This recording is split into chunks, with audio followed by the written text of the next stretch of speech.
Primero, buenos días a todos. Siendo hoy 10 de marzo, entonces vamos a dar inicio a la charla académica. La charla académica del día de hoy tiene como finalidad que hablemos un poquito de un tema muy amplio que hace parte, pues, digamos, de otro incluso más grande que es la enfermedad cerebrovascular. Y ahora vamos a hablar un poquito de lo que vienen siendo los diagnósticos diferenciales y entre ellos lo que vamos a ver es una cosa que se llaman los stroke mimics. Primero que todo, pues yo soy Daniel Escobar, yo soy residente de segundo año de Medicina de Urgencias de la Universidad de Antioquia y le agradezco de antemano al doctor Juan Arango que sirvió pues como uno de los asesores pues para la misma charla. Esta digamos que es como la agenda que les propongo para el día de hoy. Vamos a ver primero lo que sería un caso clínico, luego a manera de introducción vamos a hablar un poquito de qué es esto de los stroke mimics y por qué supone un problema para la práctica diaria, sobre todo en nuestra parte de los servicios de urgencias. Luego vamos a hablar de cuáles son esos tipos, digamos, de stroke mimics o cuáles son esos diagnósticos diferenciales que tenemos ahí que tener en cuenta a la hora de enfrentarnos a todos estos pacientes, un poquito de lo que sería el enfoque diagnóstico y terapéutico de estos mismos. Luego vamos a darle una parte resolutiva al caso clínico que les traigo inicialmente y finalmente vamos a dar unas tres conclusiones que saqué del tema. Entonces, por parte del caso clínico, les traigo este de un hombre de 54 años. Este caso es de la vida real, he sacado pues de un reporte de caso que me pareció pues muy bonito, sobre todo para las conclusiones que quiero sacar más adelante, con únicos antecedentes pues de hipertensión y gota. Absolutamente no refiere nada más y que es traído por su familia porque lleva un cuadro clínico de 3 horas de, como ellos lo mencionan, comportamientos como extraños. Esos comportamientos extraños hacen suposición pues, a que tiene un problema en la movilidad del miembro superior izquierdo, una asimetría facial, y ellos dicen que lo están viendo como hablando un poquito raro. Ellos, pues, cuando uno anda un poquito más en la entrevista, dicen que el déficit fue, pues, como súbito, que no había ocurrido nunca antes en la vida de este paciente y que previamente, pues, todos los familiares que tenía ahí cercanos estaban completamente sanos y él lo único que puede recordar así, pues, cuando uno le indaga y le indaga y le indaga, es que tuvo un resfriado hace más o menos una semana, no cuenta absolutamente nada más y que ya ese mismo resolvió. Cuando ya vamos a la parte de la exploración, encontramos un paciente estable, sin alteraciones en sus signos vitales y que en la exploración de forma llamativa pues presenta una ptosis palpebral derecha, una leve disartria y una alteración pues en la fuerza motora, sobre todo en el miembro superior izquierdo, categorizada pues como 4/5 y que de ese componente pues de debilidad es tanto distal como proximal. Cuando se sigue pues con la parte de la exploración, encontramos que el paciente no presenta ni nistagmus, ni ataxia, no tiene ningún tipo de déficit sensitivo o alteración en reflejos osteotendinosos y que sus funciones mentales superiores, digamos que están conservadas. También se le realiza una glucometría inicialmente por la parte del abordaje pues, en el paciente con un déficit súbito neurológico y encuentran que tiene unos valores de 100 miligramos sobre decilitro e inmediatamente también toman una tomografía computarizada simple de cráneo en la cual reportan como que no tienen ningún tipo de hallazgo patológico. Posteriormente, ya con todo esto, el paciente pues es enfocado como si tuviera un accidente cerebrovascular. En este caso, ellos dicen que la principal sospecha es que sea de fosa posterior. Como vimos, el caso apenas llevaba 3 horas. Se ofrece terapia trombolítica bajo pues, la sospecha diagnóstica. Acá lo que ocurre es que tanto el paciente y los familiares, al explicarles beneficios y riesgos, dicen que prefieren no hacer uso de la misma, firman pues su disentimiento. Entonces el paciente ya queda en salas generales y 8 horas después encuentran que el paciente está cuadripléjico y con una parálisis facial bilateral. En ese momento deciden tomar una imagen tipo resonancia magnética de cráneo y también de columna total, que son reportadas completamente pues como normales.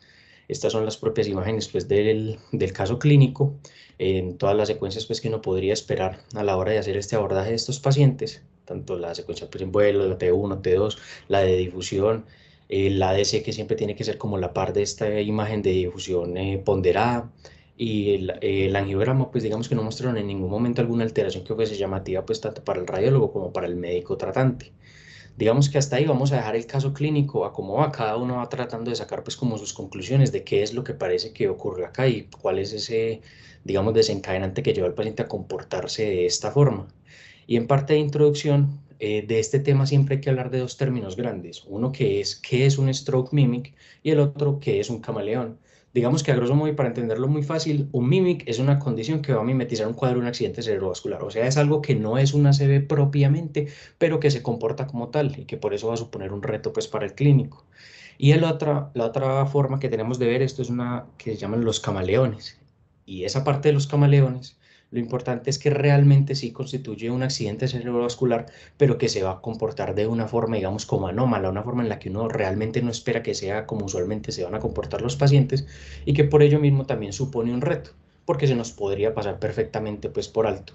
Entre esos, pues como vamos a ver más adelante, pues por ejemplo están los movimientos anormales, la parte del delirio, una alteración pues del sensorio, que luego vamos a ahondar un poquito más en esto. Ahora, ¿qué es lo que pasa con este tipo de temas?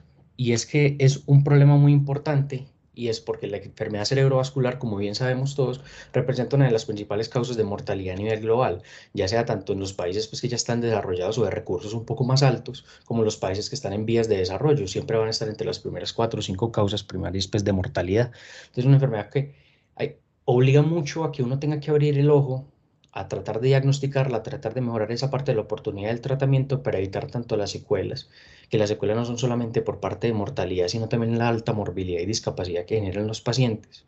Otra cosa importante a tener en cuenta es que es una enfermedad que se ha visto que es tiempo dependiente. Y esto es importante porque, como vimos en el caso clínico, es un paciente que llegó, pues, digamos, muy pronto y que nos obliga a tomar decisiones que tienen que ser tomadas, digamos, con mucha premura, pero que tienen que ser, pues, basadas en un conocimiento, pues, científico, pero que realmente motivan mucho al clínico a que tiene que ser tomada rápidamente. Y eso ya viene dado, pues, por análisis que se han dado previamente. Uno de los que me pareció, pues, como digamos, muy bonito fue el 2013 que aparece en el JAMA, de una revisión que hicieron, pues, con una cohorte tratando de analizar cuánto tiempo de retraso iba a dar correlacionándose con peores desenlaces del paciente y realmente se ha visto una relación, pues, creciente de cada 15 minutos de retraso en diagnóstico de inicio de terapia con los desenlaces pues, propios de discapacidad y los desenlaces que se vayan a mirar deleterios para el propio paciente. Como vemos, es una enfermedad exigente para el clínico, porque se puede comportar de una forma no usual, como vimos en la parte de los camaleones, o porque realmente puede suponer otro problema diferente a lo que estamos imaginándonos que sería el peor desenlace para el paciente, que sería el accidente cerebrovascular. Y hay otra cosa muy importante a tener aquí en cuenta, y es que el tratamiento del accidente cerebrovascular, digamos que lo tenemos muy interiorizado, uno lo puede estar repasando y todo, la idea es no siempre estarlo revisando, pero lo tenemos, digamos, como muy claro y sabemos que tiene que tomarse de una forma pues oportuna y que el tratamiento normalmente incluye terapias que no están exentas de riesgo y que siempre se ha visto que esta parte de los riesgos asociados, vamos a tener dos muy grandes que nos interesan bastante y es que como estamos utilizando terapias trombolíticas, que es el caso del que les quiero comentar acá y que voy a hablar en las próximas diapositivas, tiene riesgos de lo que sería un hallazgo tipo hemorragia intracraniana o una muerte incluso. Y ahí es cuando tenemos que empezar a analizar pues, con las diferentes cohortes que se han visto, ya sea con la parte de los pacientes que se presentan con un MIMIC o los pacientes que realmente llegan con un accidente cerebrovascular, y es que existe la posibilidad de la ocurrencia de uno de estos dos eventos, ya sea de una forma un poco menos frecuente en los pacientes que llegan con un MIMIC versus a los pacientes que realmente debutan con un accidente cerebrovascular. Entonces, digamos que es una terapia que sí tenemos que utilizar, que muchas veces está indicada, pero que siempre tenemos que tener en cuenta que vamos a tener muchos problemas asociados a esta y que en mayor o menor medida, pues igual siempre tienen que estar presentes en la mente del clínico.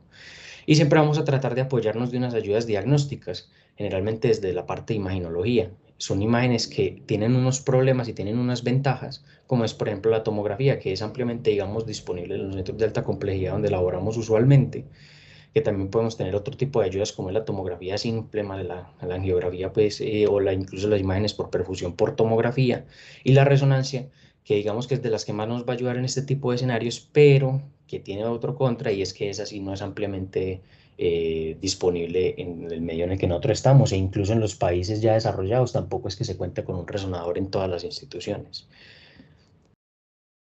Otra cosa importante con lo del problema es que cuando nos encontramos con estos pacientes de accidente cerebrovascular, vamos a tener que uno de cada 5, cercano pues al 20%, se van a corresponder a un MIMIC. O sea, cada uno de cada estos 5 pacientes en los que estamos sospechando la enfermedad cerebrovascular realmente no la va a tener.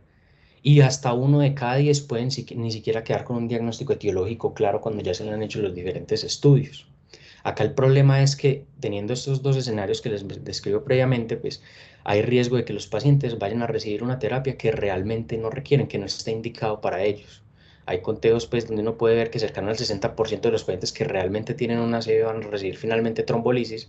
Esto limitado pues, con la parte del diagnóstico tardío o incluso en los pacientes que se presentan pues, por fuera de ventana. Eso también pues, disminuye un poquito el porcentaje de los que lo reciben finalmente, pero incluso uno de cada cuatro, dependiendo de la revisión que uno esté mirando, porque realmente pues depende del nivel de experiencia del centro y de la revisión pues de la que uno se esté tratando de apoyar, puede ser mucho menos, pero se puede encontrar hasta porcentajes tan altos como uno de cada cuatro de que esos pacientes con el MIMIC vayan a terminar recibiendo una terapia trombolítica. ¿Qué nos puede guiar de pronto para el enfoque de estos pacientes? Pues cuando uno va mirando como los análisis que se han hecho retrospectivos, siempre dicen como listo, hay unos hallazgos clínicos que nos pueden ayudar mucho, pero que realmente se ha visto que se presentan tanto en el MIMIC como en el accidente cerebrovascular. Y hay otra cosa que también ha mostrado diferencias desde el punto de vista estadístico y son los factores de riesgo, como tratarlos de utilizar de una forma, digamos, como de guía, pero que realmente se ha visto que así estén más frecuentes en una que en la otra, pues en las dos se pueden encontrar en los diferentes tipos de pacientes. Y los desenlaces, pues realmente son muy diferentes, como vimos incluso el desenlace de mortalidad, hemorragia intracerebral, la parte de la discapacidad posterior que puedan tener los pacientes, pues va a tener, digamos, una preponderancia a ocurrir en el accidente cerebrovascular, sin decir con esto, pues que no vaya a ocurrir en los otros. Hay unas, digamos, como unos síntomas que por los que puede debutar el paciente, que como vemos en la gráfica que les presento acá a la izquierda, pues pueden estar presentes en ambos tipos. Puede estar un paciente que, digamos, pueden estar con confusión, puede ocurrir en los dos, ¿cierto? Que debuten solamente con dolor de cabeza, pero realmente, incluso así sea pues una ocurrencia muy frecuente en el paciente con enfermedad cerebrovascular, pues también puede ocurrir en el paciente con MIMIC. La pérdida de la conciencia también puede mostrar unas diferencias estadísticamente significativas, pero también va a ocurrir en los dos tipos de pacientes. O sea, pueden servir como guía, pero pues no van a ser, digamos, como una regla. También hay muchas diferencias que se han estado estudiando y que se han encontrado con diferencias estadísticamente significativas. Una que nos puede, digamos, apoyar es el puntaje alto en la escala del NIS, que si bien pues, se va a ver mucho más alto en la parte del stroke, pues el MIMIC también va a tener cierto nivel de puntaje, porque igual pues como vimos, se comporta como la enfermedad, entonces puede tener pues varios hallazgos que nos vayan a empezar a confundir. La edad de ocurrencia, pues normalmente uno va a esperar que esto ocurra en personas un poquito más jóvenes, pero de igual forma se ha visto pues en todos los grupos etarios, la preponderancia ocurrir en el sexo femenino, la parte de los tiempos, cifras tensionales, esta última presentando pues diferencias estadísticamente significativas, pero que de igual forma, como les vengo mencionando, pues se pueden encontrar en los dos escenarios. Los factores de riesgo como guía, pues una cosa que sí es mucho más frecuente en estos pacientes es la parte de ser fumador, la parte de ser hipertenso, tener factores de riesgo cardiovascular, pues va a condicionar a que se pueda presentar más fácil un evento de estos cerebrovasculares, sin decir con esto que no pueda ocurrir en la parte de los mimics. Ahora, otro problema muy grande con esto es que no es solamente decir que el paciente tiene un stroke mimic, sino que dentro de esos stroke mimics existen una infinidad de diagnósticos diferenciales que finalmente se tienen que ir empezando a descartar uno por uno en base pues, a la sospecha clínica que se vaya teniendo.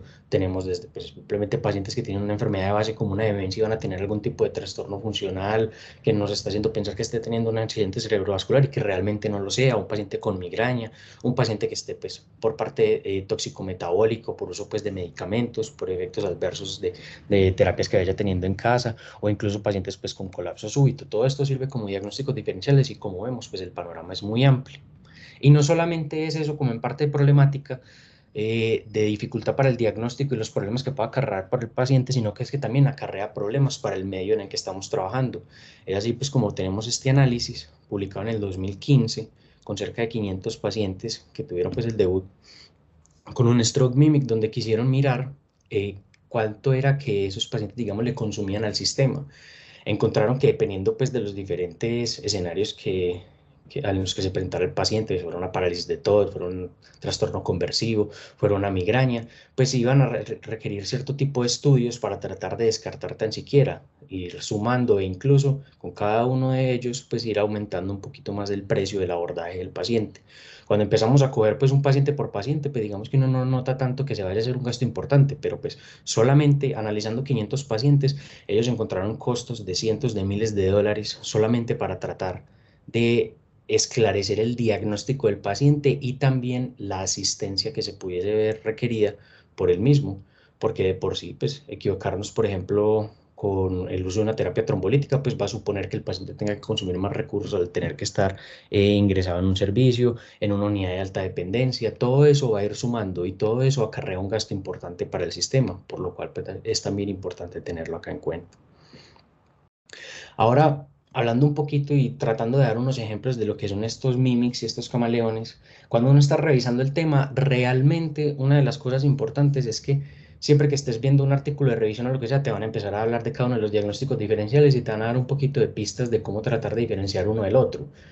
Esto digamos que es como lo que siempre se trata en estas charlas y todo. Yo lo que quería era más que todo traerles pues como unos ejemplos concisos y tratar de hacer una reflexión de qué es lo que pasa con todo este tipo de diagnósticos diferenciales y qué es lo que pasa con nosotros cuando estamos tratando de abordar y cómo es que nos estamos tomando, digamos, personalmente como clínicos, el evento pues de tratar de estar escogiendo entre diferentes ayudas diagnósticas, entre diferentes tratamientos, entre el problema que puede suponer para nosotros, cómo es que estamos abordando estos pacientes, teniendo en cuenta la complejidad pues de este mismo tipo de diagnósticos. Como les venía diciendo, pues realmente son muchos los diferenciales que se tienen. Y esos diferenciales, digamos que se pueden ir acortando conforme vayamos interiorizando un poquito más en el examen físico, en el interrogatorio, con el uso de imágenes. Podemos ir cada vez acortando más todos los diagnósticos diferenciales que se puedan tener, pero aún así, pues nunca vamos a tener uno que esté del todo claro, a menos pues que sea pues muy sugestivo por parte de exploración, que estemos muy comprometidos con que realmente es un diagnóstico pues en específico, o unos pues que son como innegables que los tenemos a la mano y que realmente pues decimos, sí, realmente fue esto, no tengo que empezar a explorar más, pero muchas veces, como vimos, uno de cada 10 puede quedar sin el diagnóstico etiológico finalmente.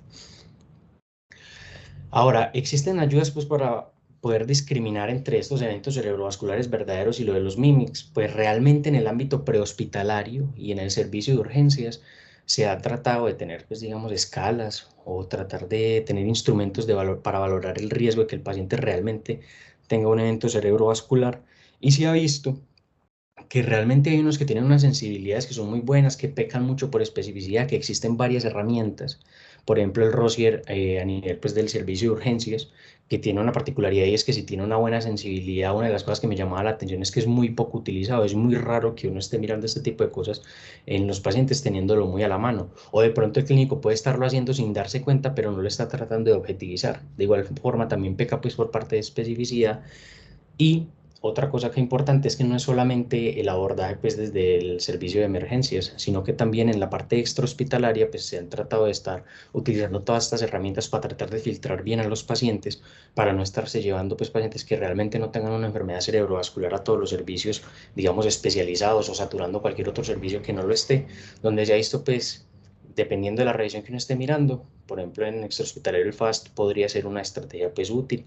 En la parte pues, del servicio intrahospitalario hablamos de lo del Rosier, pero en muchos de los análisis que uno va mirando pues realmente se comportan de una forma pues muy parecida. Y como tal, pues no tenemos uno que realmente nos vaya a decir el paciente tiene o no tiene un accidente cerebrovascular. Lo que tenemos son, digamos, como apoyos. Grande lo que me quedó a mí sería, por ejemplo, el Rosier a nivel intrahospitalario en el servicio pues, de urgencias. ¿Cuáles son esos mimics? Los mimics, como vemos, la lista es inmensa. Los que más vamos a encontrar en la literatura son los más frecuentes. Entre ellos, pues les traigo estos 6 diagnósticos diferenciales y otros 2 que me parece muy importante tener en cuenta y que sí mencionan mucho, que es la parte de la recrudescencia y el abort stroke. Esta parte de la recrudescencia lo quiero mencionar desde este momento. Hablamos de pacientes que ya tuvieron un accidente cerebrovascular. Puede ser meses, semanas, incluso años atrás y que vuelven con una clínica muy similar o incluso igual a la que tuvieron cuando hicieron el debut.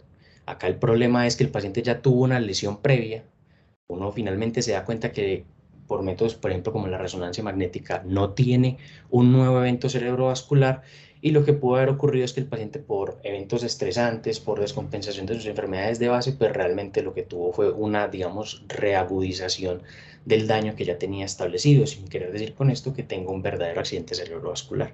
Y el abort stroke, que también es otra de las cosas pues como importantes a tener en cuenta y que se define mucho, es estos pacientes que realmente pudiesen no tener el accidente cerebrovascular y que finalmente recibieron la terapia trombolítica y pues de la nada se recuperaron pues y que no sabe uno realmente si lo tuvieron y mejoró, ¿cierto? O que simplemente uno lo que hizo fue que el paciente tuvo la clínica, se le puso el agente trombolítico, luego se le pidió una resonancia y realmente era que no tenía ningún tipo de hallazgo imaginológico que supusiera pues el evento cerebrovascular. Son dos cositas pues como a tener acá en cuenta. Ahondando un poquito pues en estos diferenciales, los más frecuentes tenemos la parte de los fenómenos convulsivos, sobre todo en la parte del fenómeno posictal, pues donde empezamos a hablar de lo que sería la parálisis de Todd, problema descrito hace más de 150 años y que podemos tenerlo como un supuesto, dependiendo de la revisión que estemos analizando, que puede ser uno de cada 5 de estos pacientes. Eh, el problema con esto es que el paciente llega, tiene su evento convulsivo y posteriormente puede tener un fenómeno tipo paresia. Esa paresia pues, puede ser de una extremidad, puede ser de un hemicuerpo, pero no solamente eso, puede incluso tener alteraciones de campos visuales e incluso afasias, o sea, cosas que uno podría esperar encontrar en un paciente normal con un evento cerebrovascular. Acá el problema es que, listo, uno si tiene el antecedente del paciente que convulsionó, digamos que lo puede sospechar mucho más fácil, pero existen muchos de estos pacientes que tienen convulsiones pues no presenciadas y muchas de esas pueden ser incluso un primer evento convulsivo. Incluso también se ve que los pacientes que llegan pues, por convulsiones al servicio de urgencias, 3, 5, máximo hasta el 8% pueden ser precipitados incluso por un mismo accidente cerebrovascular. Acá una de las cosas que puede ayudar es la parte de que el paciente vaya recuperando pues, progresivamente su funcionalidad, pero esto puede tardar entre horas e incluso hasta pocos días, lo cual pues, va a ser representar un reto, como les vengo diciendo, para poder tratar de diferenciar entre el uno y el otro. Uno ahí se puede apoyar de la parte de las imágenes, pero las imágenes también pueden tener, digamos, unos hallazgos que se podrían ver también en los accidentes cerebrovasculares, las partes de las hiperintensidades en las secuencias pues, de resonancia magnética, serían unas cosas que serían como confusores. Uno lo que tiene que tratar, como vamos a ver más adelante, es tratar de apropiarse de lo que ve en el paciente y de lo que espera encontrar en la imagen y en qué zona espera encontrar. Ahora vamos a hablar un poquito de eso. Como segundo, tenemos los trastornos funcionales. Dependiendo de donde uno lo lea, he encontrado revisiones en las que cuando han hecho los conteos, hasta el 75% de las veces se puede ver a un trastorno funcional.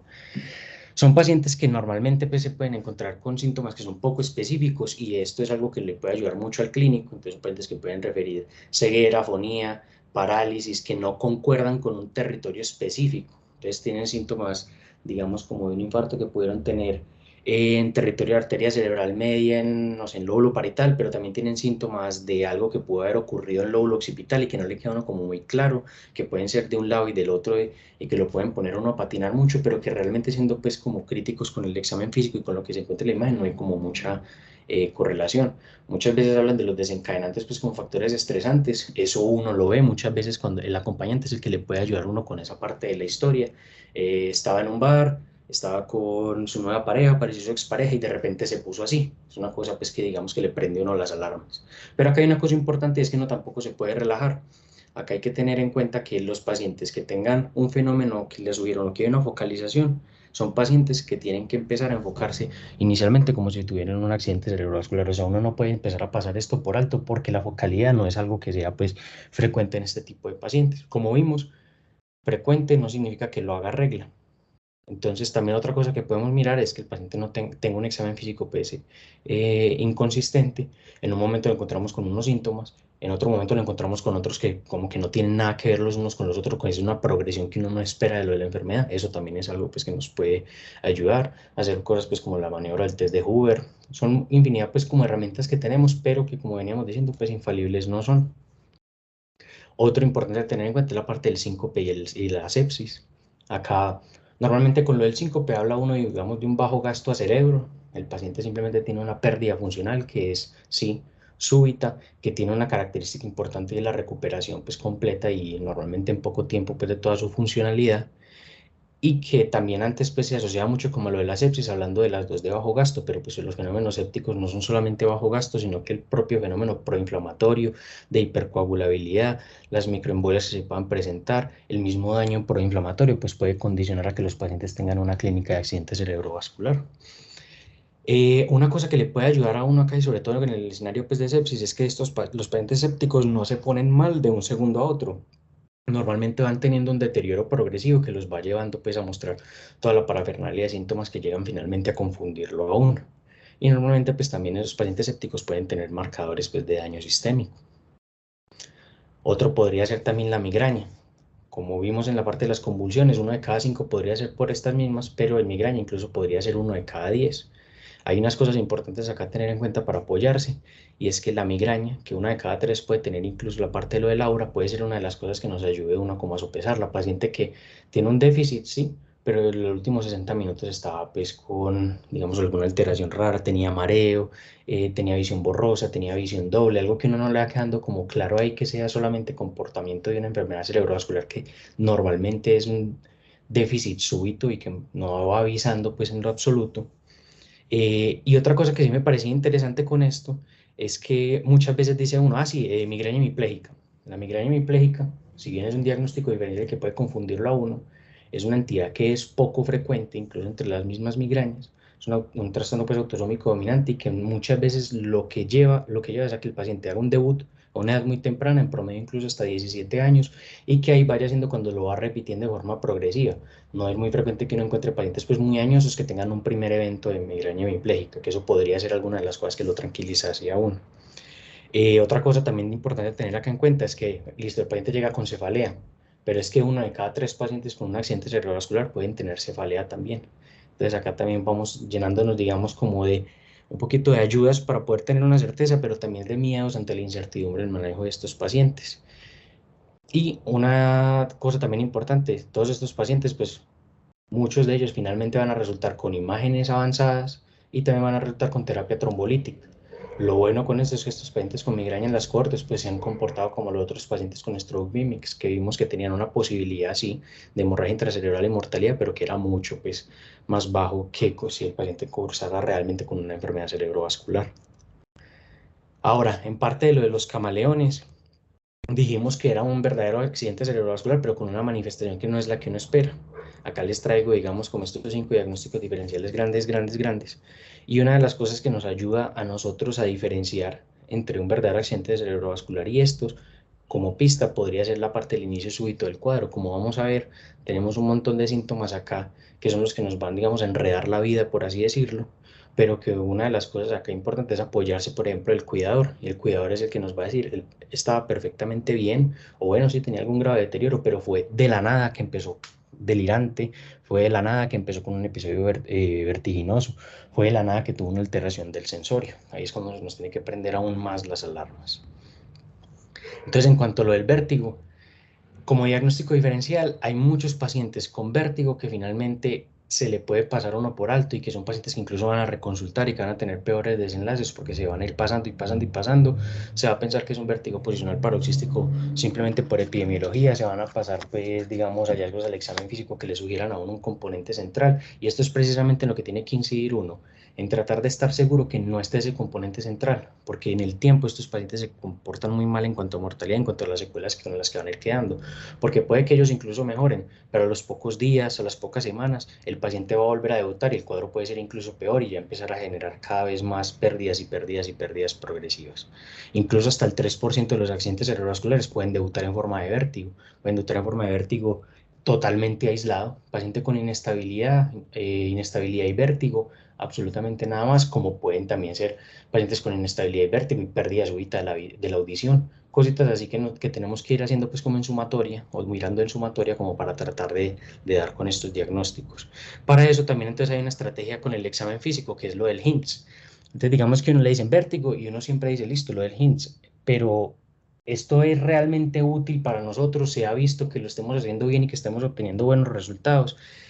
Entonces ahí es cuando uno empieza a mirar pues como la evidencia. Realmente pues cuando uno va mirando revisiones como esta revisión pues sistemática publicada en el 2020, incluyendo pues 5 estudios donde se empezó a mirar con más de 500 participantes cómo era el comportamiento de cada uno de los clínicos, siendo uno un neurólogo entrenado versus un médico pues propiamente del servicio de urgencias, en el uso de estas herramientas para tratar de predecir que el paciente realmente tuviese un daño en el componente central. Por parte del neurólogo entrenado, pues digamos que sí, les va demasiado bien, una sensibilidad y especificidad demasiado altas, pero cuando se ha tratado esto de extrapolarlo al médico de urgencias, se ha encontrado que realmente hay algo que nos falta, sobre todo en parte de entrenamiento, que nos está llevando a que esta técnica no sea tan útil como en realidad uno piensa, porque vos lo ves en la literatura y quedas muy tranquilo de se lo hago, me sale pues todo bien, puedo estar del todo tranquilo, pero realmente te vas a estar pasando un montón de pacientes por alto. Y como vimos, esto tiene sus problemas también, no solamente en el momento cero, sino en el momento en el que el paciente esté reconsultando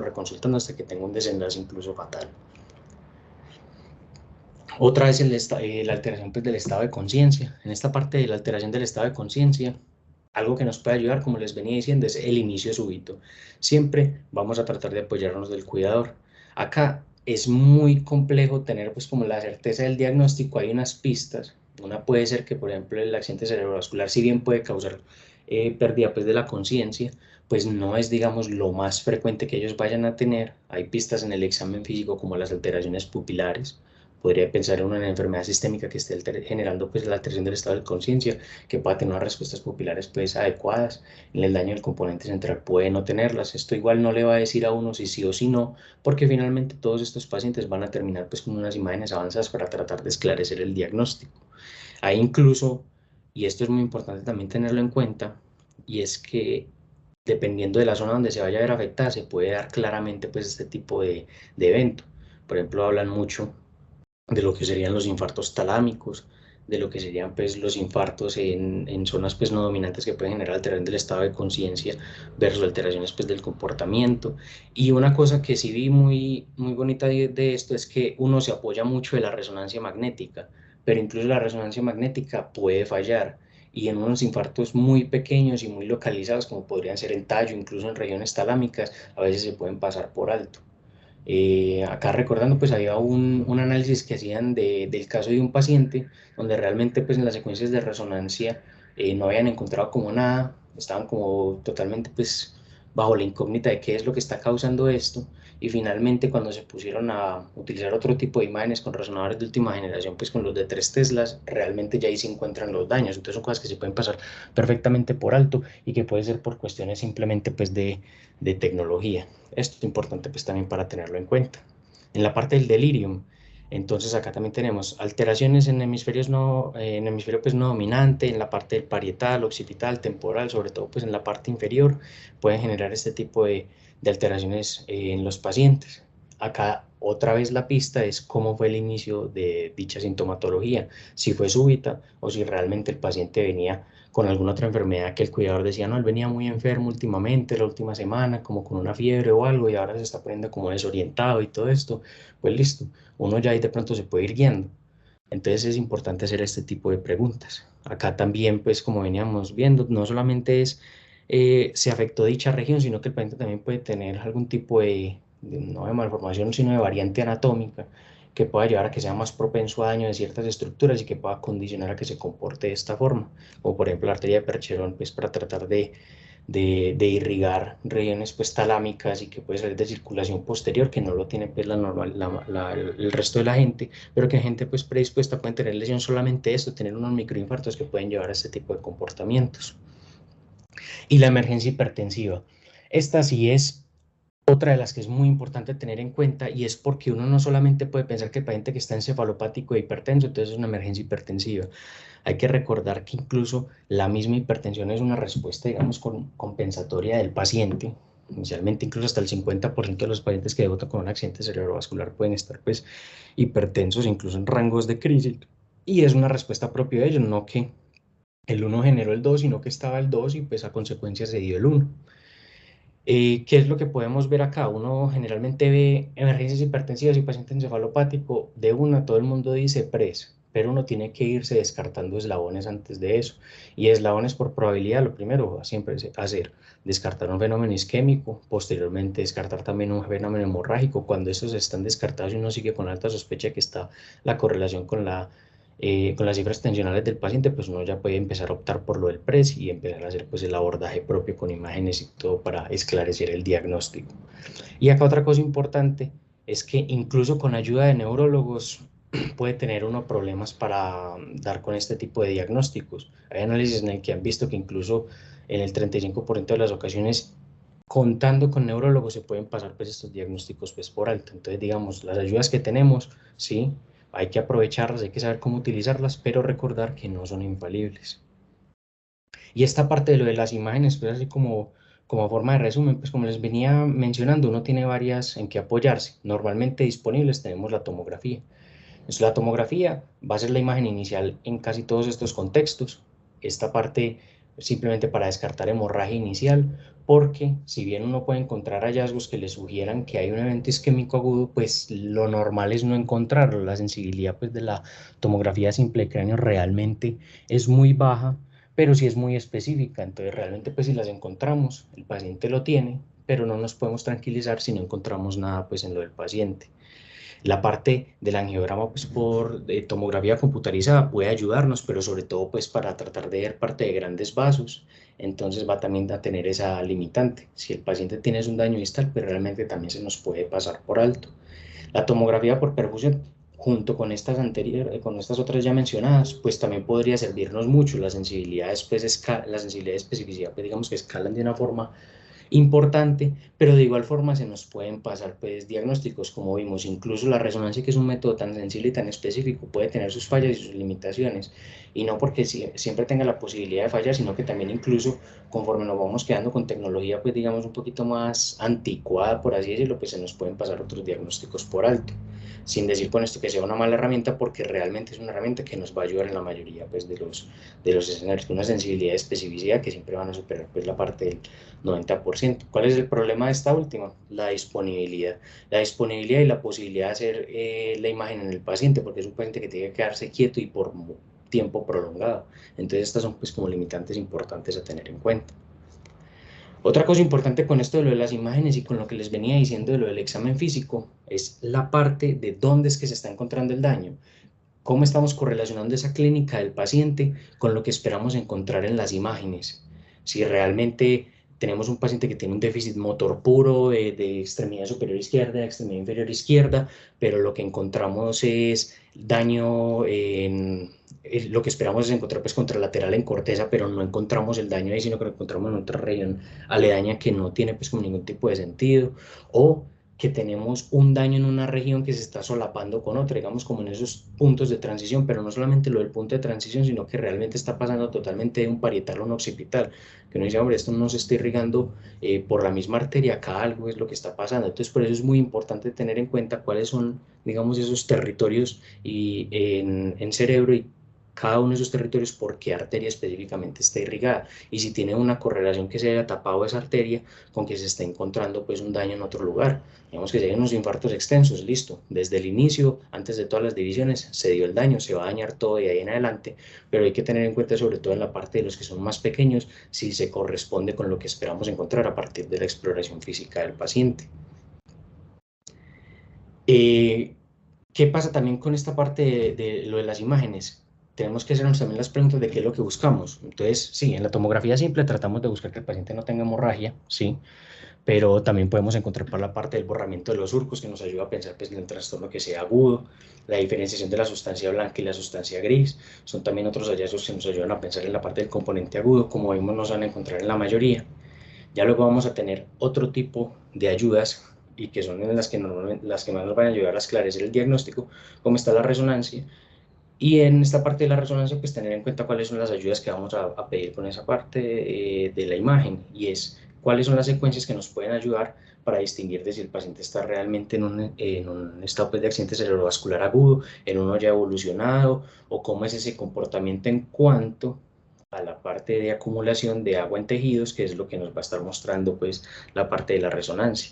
Para eso tenemos varias secuencias. Digamos que a modo de resumen, uno inicialmente por sensibilidad y por la aparición temprana, pues pide la DWI, que es la imagen pues, de difusión ponderada, que siempre tiene que ir con su par, que es la del coeficiente aparente pues, de difusión en la DC, para tratar de ver, como vemos acá en las primeras imágenes de lo de la A, pues la parte de la hiperintensidad que se va a ver en la DWI o la parte de la hipointensidad que se va a ver en la de la DC, que acá ya nos empiezan a hablar de lo del componente agudo. Ya luego tenemos es que apoyarnos de una de las imágenes que se van a empezar a ver alteradas ya después de cierto tiempo, cuando ya la acumulación de agua en tejido sea tan alta que ya empiece a aparecer en las mismas, que eso, como lo vemos normalmente de ayuda, empieza a ocurrir incluso hasta 6 horas después de instaurado pues el evento. Ya eso lo empezamos a ver en lo que sería la secuencia pues FLAIR, y también nos apoyamos también de la secuencia T2. ¿Son específicos estos cambios solamente de accidente cerebrovascular? Pues realmente no. Por ejemplo, acá les traigo el ejemplo de un PRES y uno también puede encontrar esa parte de las hiperintensidades, y que realmente el paciente pues lo pueda estar incluso enredando a uno cuando uno lo está mirando a la luz de las imágenes con las que uno espera esclarecer el diagnóstico. Entonces realmente hay que ser pues como muy, eh, tener un juicio pues importante ya bien formado de cuándo es que empezamos a decir, listo, con estas imágenes y con esta clínica y con todo este espectro de comportamiento, pues ya sí empiezo a pensar que realmente se trata de esto, porque esta parte de los riesgos de hiperintensidades y todo se puede ver desde un accidente cerebrovascular como en un PRES, como en un síndrome de embolia grasa, ¿cierto? Incluso en los eventos convulsivos se pueden ver hiperintensidades. Acá una de las cosas que nos ayuda es también tratar de delimitar por un sitio pues, de irrigación arterial. Entonces, digamos que no es solamente ver la imagen, sino tratar de acoplarla al caso clínico que tenemos con el paciente al lado. Acá les traigo, pues, digamos, por ejemplo, otro mini caso y que me pareció pues como muy importante, y es un paciente que tiene súbitamente pérdida de fuerza de miembro superior derecho y miembro inferior izquierdo. Entonces acá uno dice como listo, pues finalmente resultó con lo de las imágenes, se le pidió una tomografía, en la tomografía pues no se encontró nada, se le pidió una resonancia pues de cerebro, no se encontró nada tampoco, pero finalmente es que no solamente se trata de esto, sino que también déficits que se puedan generar por daños que no sean propiamente en encéfalo pueden comprometer al paciente y generar, pues digamos, como una mímica de lo que sería el accidente cerebrovascular, que es lo que estamos tratando de descartar en el paciente. En este caso, por ejemplo, era de un hematoma epidural en región cervical y que llevó finalmente a que el paciente se comportara de una forma en la que uno dice, no, esto viene de arriba, pero de arriba donde parte del sistema nervioso central, de donde no siempre va a ser pues desde la parte de cerebro. Ahora, como forma pues de resolución del caso, finalmente cuando se volvió a evaluar al paciente al otro día, el paciente ya presentaba fuera de la cuadriparesia pues que les había mencionado previamente, pues oftalmoplejía, ya estaba disneico, fue llevado incluso una traquetomía para tratar pues de mantenerlo estable. Ya con todo el caso como había evolucionado, pues empezó a tener la sospecha diagnóstica de que se tratase de un síndrome de Guillain-Barré, se le realizó pues una punción lumbar, encontraron pues niveles de proteínas elevados con una celularidad pues normal tirando a baja, y también se le piden sus anticuerpos antigangliosivos pues en parte de sangre periférica, incluso en líquido cefalorraquídeo, que mostraron pues sus niveles elevados. Se le empezó a mirar pues funcionalidad de conducción nerviosa, que mostró pues alteraciones a nivel motor. Se hizo el diagnóstico finalmente de un síndrome de Guillain-Barré, recibió su tratamiento con inmunoglobulinas, pudo ser dado de alta a las 4 semanas e incluso en 2 años de seguimiento posteriores se logró encontrar que el paciente no quedó con ningún tipo de secuelas. Acá importante y forma de reflexión es comparemos ese paciente cuando llegó en el tiempo de ventana, cómo se estaba comportando, a todo lo que ocurría en las horas posteriores de su evolución, que ya permitió pues como dar con el diagnóstico. A manera de conclusiones les traigo estas tres. La primera es que estas condiciones suponen un verdadero reto para el clínico y que su alta similaridad pues con un verdadero cuadro de ACV y la alta probabilidad con la que pueden ocurrir tiene que mantenernos pues con los ojos abiertos, tiene que hacernos pensar que no todo paciente con un déficit súbito va a ser pues por una ACV, sino que es que existen un montón más de posibilidades en el aire que uno tiene que ir tratando de coger de acuerdo al juicio clínico, de acuerdo al contexto del paciente y todo lo que vayamos encontrando en la exploración. Otra cosa que es muy importante y es que el análisis global del problema también podemos interpretarlo como una invitación a la humildad y al respeto de la posibilidad de errar en la práctica clínica. Como vemos, es muy frecuente, a algunos de nosotros nos va a pasar con mayor o menor frecuencia, pero el hecho de que uno pues pueda errar también, también saca una tercera conclusión, y es que el hecho de que esto sea infrecuente eh, en cuanto a la aparición de las complicaciones derivadas del tratamiento trombolítico, así uno diga como listo, esto es poco frecuente que va a ocurrir, pues tampoco significa que nos vamos a relajar, pues de igual forma hay que manejar a los pacientes y enfocarlos pues de la forma más juiciosa que se pueda, pero también hay que tener en cuenta que no hay que darse látigo simplemente porque se le dio la terapia que no era al paciente. Muchos de ellos van a terminar en dicha terapia y menos mal el índice pues, de complicaciones no es tan elevado. Y eso sería pues como lo que tenía pues para comentarles sobre lo del caso. Ya los invito pues a que empecemos con la parte de lo de la discusión.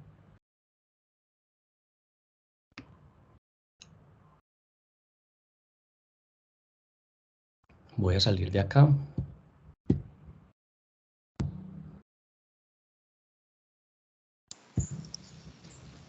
Hola, buenos días. Muy bueno. Daniel, ¿cómo estás? Caterín Mantilla, neuróloga vascular. Andrés me invitó a tu charla. Muchísimas gracias de verdad por el tema. Me parece que está muy bien abordado. Y quiero hacer énfasis en cositas que tú dijiste que para mí como neuróloga se me hacen claves en estos diagnósticos. Y que es lo que tratamos como de abordar nosotros cada vez que vamos a mirar un paciente para saber si sí puede ser algo vascular o no. sobre todo porque son pacientes que ustedes de entrada pueden no tener muchos datos cuando llegan, y que definitivamente la parte clínica les va a ayudar mucho. Entonces, primero, decirles que esto es un diagnóstico clínico radiológico. ¿Listo? Entonces, es muy importante lo que tú mostraste de los territorios vasculares, y si el territorio vascular que tú piensas que tiene el paciente realmente corresponde a la clínica que tu paciente tiene. O sea, si a ti se te sale de la normalidad, digamos, ese paciente que tú presentaste, para mí una diplegia facial de entrada me lleva a eso ya me saca casi que sea algo como tal de una lesión estructural, y me lleva más a pensar en un gigante de entrada. Pero es eso. Entonces, si el inicio es súbito, la clínica corresponde a un territorio vascular, todo lo que tiene el paciente corresponde al territorio vascular, y si es así, la imagen realmente es lo que me está mostrando clínicamente el paciente. Muchas de las imágenes, como tú dijiste, son normales al inicio, más si nos vamos a basar en una tomografía.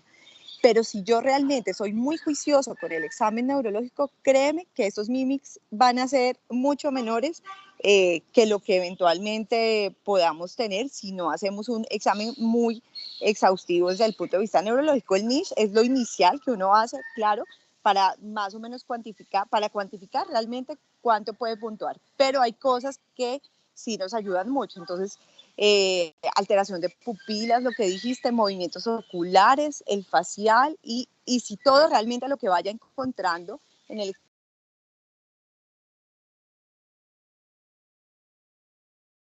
Entonces, quería hacer énfasis en eso porque tú lo dijiste, pero creo que hay que hacerle mucho, mucho énfasis. Si a mí se me sale de que eso puede corresponder a un territorio vascular, de entrada puedo decir que corresponde a otra cosa y que habrá que buscar qué es. Y si sigo con la duda, realmente sigo con la dificultad de saber si es o no algo vascular, eh, y no es un NIS, por ejemplo, alto, que lleve a pensar que tenga una oclusión proximal y que tenga una angiotaquia, y ya estoy viendo que realmente los vasos están bien y no necesita trombectomía, y el paciente sí o sí va a entrar a trombolisis. Realmente, también lo que dijiste, la trombolisis de una fibrinolisis en un mimic es muy bajito, y si yo tengo la duda, ante la duda y el beneficio puede ser mayor en este paciente, pues es mejor ponerse. ¿Listo? Quería ser puntual. Sé que, digamos, es mucho más, a veces más complicado para ustedes con la cantidad de pacientes que tienen, porque son los primeros que lo ven, y a veces el tiempo también lo hace a uno tomar decisiones a la ligera, pero de verdad que si hacen un examen juicioso neurológico y se basan mucho en la historia clínica de la imagen, los mimics se van a reducir. ¿Listo? Gracias. Listo, muchísimas gracias. Sí, es verdad, hay una cosa que comparto mucho y sobre todo pues como lo del final, y es esa parte de lo de la saturación del servicio y la posibilidad que tenemos de brindarle pues una atención digamos como más personalizada y más enfocada al paciente. Incluso muchas veces lo que veía pues así de opiniones de expertos y en las revisiones es que uno se centra mucho como en ese tiempo puerta aguja, tratando de disminuir a lo mayor pues a lo más que se pueda ese tiempo para tratar de evitar ese tipo de complicaciones que pueden tener los pacientes pues como a largo plazo, y en últimas, qué tan deleterio es eso para la misma atención del paciente. Realmente estamos tratando de tomar una decisión que estemos tratando de decir, listo, lo vamos a trombolizar y en menos de una hora ya tiene que estar trombolizado, pero a expensas de qué, a expensas de tomar, digamos, decisiones a la ligera. Ahí digamos que se ve pues el cambio entre un personal pues como nosotros que tiene cierto grado pues de experiencia y entrenamiento para tratar de detectar este tipo de pacientes versus el verdadero especialista pues en materia que nos puede brindar digamos un apoyo importante, pero que realmente en muchas ocasiones ni siquiera contamos con él. También estaba viendo que una de las posibilidades que existían pues y que se está tratando de trabajar ahora es esta parte de la teleneurología para tratar de tener un apoyo digamos por parte de un neurólogo entrenado para la toma de estas decisiones, pero incluso así también están muchas limitantes. Una de ellas es, listo, tengo un teleneurólogo, el neurólogo me va a ayudar con lo de la imagen, me va a ayudar con los síntomas que le estoy contando, pero tampoco es el mismo neurólogo el que lo está evaluando, que tiene pues como la amplia experiencia. Entonces, digamos, sí, tenemos un montón de ayudas, hay que tratar de estar utilizándolas, pero siempre vamos a estar con un poquito de limitación, pero lo que dices y la invitación sí me parece muy importante, es a tratar de formarnos cada vez más para lograr reconocer pues estos pacientes a tiempo y tratar de reconocerlos bien para evitar pues esa parte del error clínico, que igual no vamos a estar exentos pues del mismo.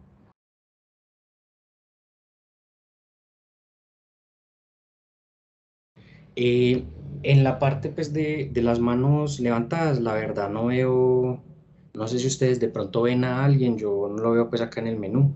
Si alguien de pronto quiere participar, quiere dar alguna opinión, algún comentario.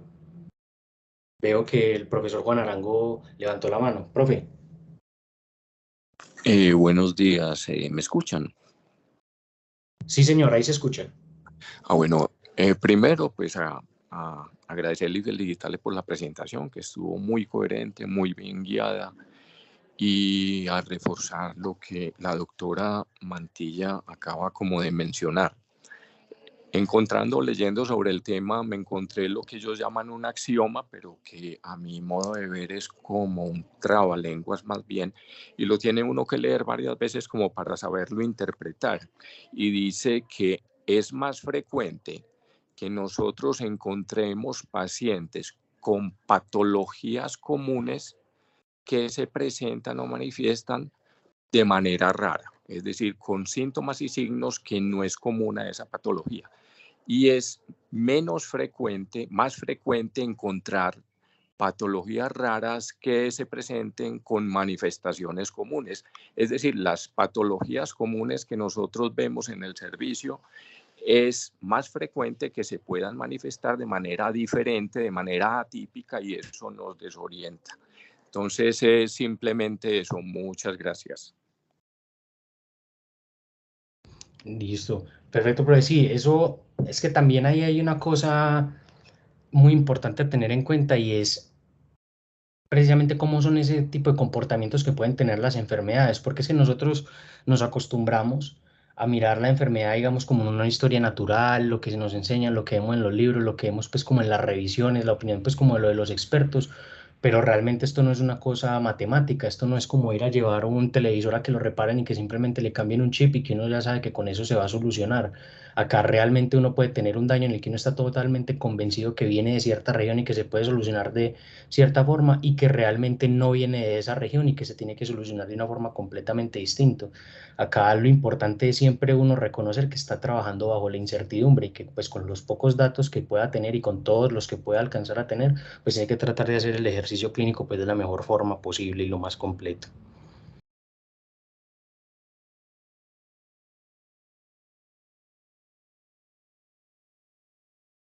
No sé si de pronto el profesor Carlos Vallejo tiene la mano levantada, profe. Sí, Daniel, muy buenos días, muchas gracias por la presentación. Yo tengo una duda que me quedó de la presentación, va en relación con la terapia de reperfusión en los pacientes que presentan mímics. Pues digamos que es una de las grandes preocupaciones cuando uno se está enfrentando pues, a uno de esos casos. Y es si pues, o sea, queda relativamente claro que quizá las complicaciones en esos pacientes pueden ser, pues, por lo menos descritas como bajas cuando se les administra el trombolítico, pero no sé si encontraste si esas complicaciones son diferentes cuando se realiza la terapia de reperfusión en los pacientes con MIMICS versus aquellos que tienen un ACV real. Muchas gracias, Daniel. Profe, pues realmente lo que había visto es la parte de la incidencia, o sea, la parte de la posibilidad de que se genere el propio evento, más no como tal el comportamiento del mismo. Uno lo que ve es que en un paciente que tenga un MIMIC propio, así natural, pues la parte de la hemorragia intracerebral y la parte de la mortalidad sí van a existir, pero las dos, incluso dependiendo pues de la región que uno esté mirando, pues van a suponer menos de un 1%. En la parte pues del paciente con la propia enfermedad cerebrovascular instaurada, pues ya esas posibilidades pueden incluso desde triplicarse a tirar para arriba, pues incluso 3, 6% versus lo que habíamos visto de menos del 1. Ahora, ¿cómo es el comportamiento pues, de esa hemorragia intracerebral? Si cambia en algo, si se diferencia en algo pues, en cuanto a esa historia pues, natural de la complicación, realmente no. Lo sé es por parte de la posibilidad pues, del suceso, que sí es mucho más bajo pues, en la parte de lo de los mimics. No sé si de pronto la doctora Mantilla tiene alguna información al respecto, o vi que ahí el profe Juan Arango levantó la mano.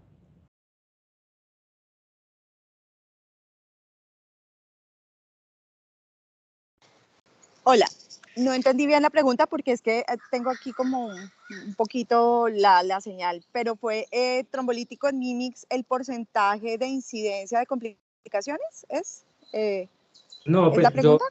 yo le mencioné pues como la posibilidad de complicaciones que podían tener los mimics versus el accidente cerebrovascular, pero creo que el profe también está Verdadero. con esa diferencia pues que se puede encontrar en comportamiento pues cuando se tromboliza uno versus el otro, pues como que otro tipo de información adicional hay de cuando uno lo utiliza en el paciente que no es. Bueno, eso depende mucho va a variar mucho si hay una lesión estructural como tal. Por ejemplo, si si realmente mi parénquima es sano, el porcentaje de complicación para una hemorragia es menos del 1%. Pero esto va a variar mucho si, por ejemplo, yo estoy trombolizando un tumor, por ejemplo. Si me hago entender, o sea, si tengo una lesión estructural, el paciente me hace clínica y resulta que yo pienso que está en un territorio vascular y lo estoy trombolizando y resultó que es un tumor. Ahí el riesgo sí se me puede elevar por encima del 6%. Es eso, más o menos. Pero si realmente tenemos una imagen limpia sin ninguna lesión estructural, si eso se baja, es muy bajito, es menos del 1%. Ah, bueno, perfecto, muchas gracias. Profe Juan Arango. Yo no estoy seguro con lo que voy a comentar, pero tengo como la impresión, la idea de que lo leí en alguno de los textos. Es decir, el riesgo de sangrado en el Mimix es menor que el riesgo de sangrado en el stroke real. Y me parece sensato, pues me parece sensato porque es un endotelio que no se vio afectado en el caso del Mimix frente a un endotelio que estuvo sufriendo isquemia por X tiempo. No estoy seguro para responder como con absoluta seguridad la pregunta de Carlos Vallejo, pero tengo la idea de que no solamente el tiempo, porque entre más temprano se coloque el trombolítico, el riesgo es menor del sangrado. Entonces tengo esa idea y yo lo vuelvo a buscar, pero sí me parece, como le mencioné, sensato. Doctor, pero sí, de acuerdo, lo que usted dice es cierto. O sea, si es un mimic frente a una ACV real, sí es mucho menor. Lo que usted dice del endotelio es muy cierto. Es mucho menor por esa razón también.